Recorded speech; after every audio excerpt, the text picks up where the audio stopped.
Shalom saudara yang dikasihi oleh Tuhan. Orang percaya haruslah memiliki kebiasaan membaca Alkitab yang adalah firman Allah. Karena orang percaya perlu terus mengenal Yesus Kristus dalam hidup kita. Jikalau saudara tidak membaca firman, saudara tidak bertumbuh dalam pengenalan akan Yesus Kristus. Kalau kita kurang mengenal Yesus Kristus, maka kita kurang bersyukur kalau kita boleh mengenal Dia. Saudara, biasakan diri tiap hari engkau merenungkan firman Tuhan. Dan disitulah saudara, engkau melihat keajaiban Tuhan. Kasih Tuhan begitu besar kepada kita. Dan kita menjadi orang Kristen yang bersyukur kepada Dia dan selalu hidup bagi Dia. Salam jumpa dalam program Tuhan adalah Gembalaku. Saudara, doa Tuhan Yesus yang terpanjang yang dicatat di dalam kitab suci itu terdapat di dalam Injil Yohanes pasal 17. Saudara, doa Tuhan Yesus ini, saudara-saudara, adalah doa yang dipanjatkan kepada Bapa di sorga. Dan ketika saudara membacanya, maka saudara tahu bahwa doa yang seperti ini tidak pernah dapat didoakan oleh seorang manusia pun. Di pelbagai zaman, tidak bisa. Saudara, melalui doa ini, saudara, kita mengenal sungguh-sungguh siapakah Yesus Kristus. Saudara, memang Yesus memperkenalkan dirinya ketika dia berkata-kata kepada murid-muridnya, atau dia membuatkan tanda-tanda. Namun, saudara-saudara, melalui doanya, Tuhan Yesus juga menyatakan siapakah dirinya waktu dia berbicara kepada Bapa di surga. Saudara, mari kita menyimak doa yang dipanjatkan Tuhan Yesus kepada Bapa di surga di dalam Yohanes 17.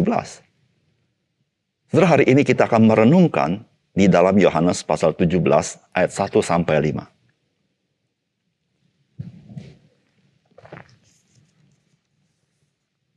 Demikianlah kata Yesus, lalu ia menengadah ke langit dan berkata, Bapa, telah tiba saatnya, permuliakanlah anakmu, supaya anakmu mempermuliakan engkau.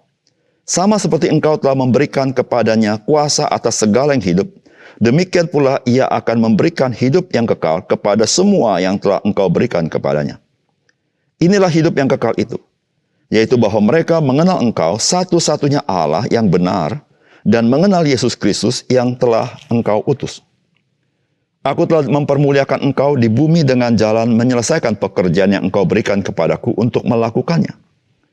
Oleh sebab itu, ya Bapa, permuliakanlah aku padamu sendiri dengan kemuliaan yang kumiliki di hadiratmu sebelum dunia ada.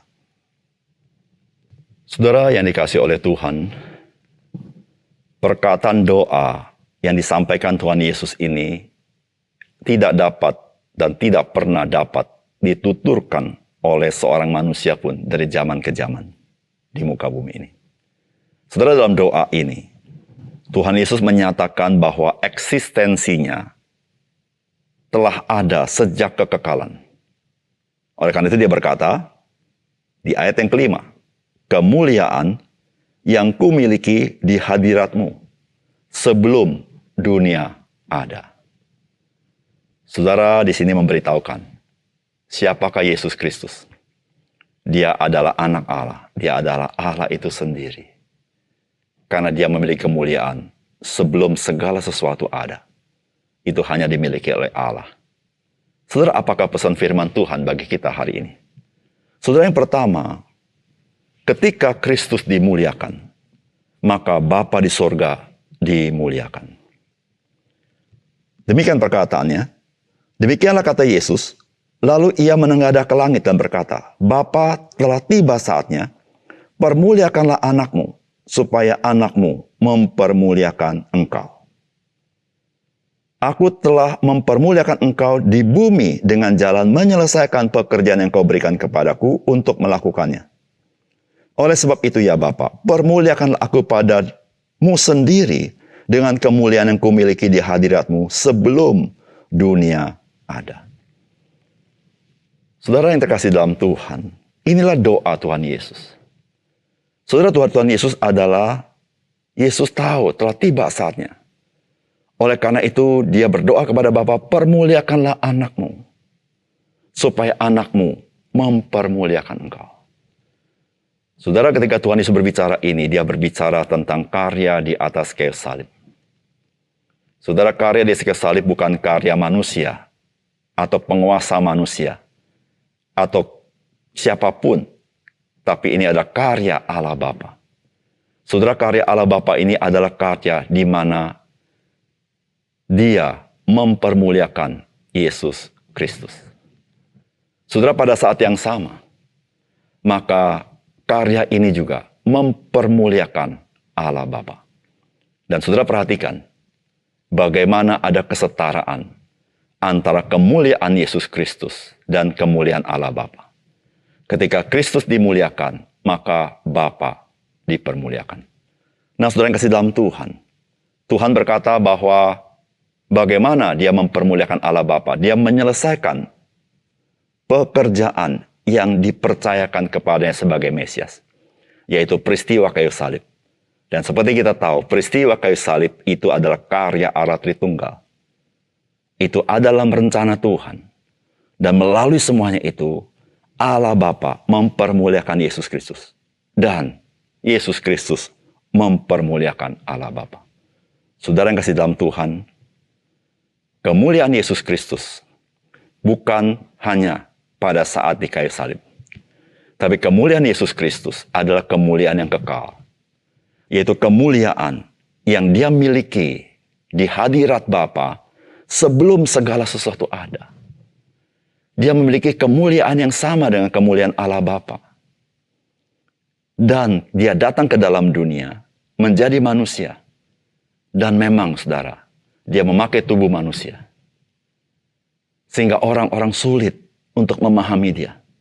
Namun melalui kisah salib, maka saudara mengkonfirmasi bahwa Yesus Kristus sesungguhnya adalah anak Allah.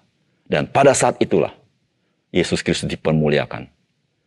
Menyatakan kemuliaannya dan memuliakan Allah Bapa. Saudara yang kasih dalam Tuhan, ketika kita memuliakan Kristus, maka kita pun sedang memuliakan Bapa.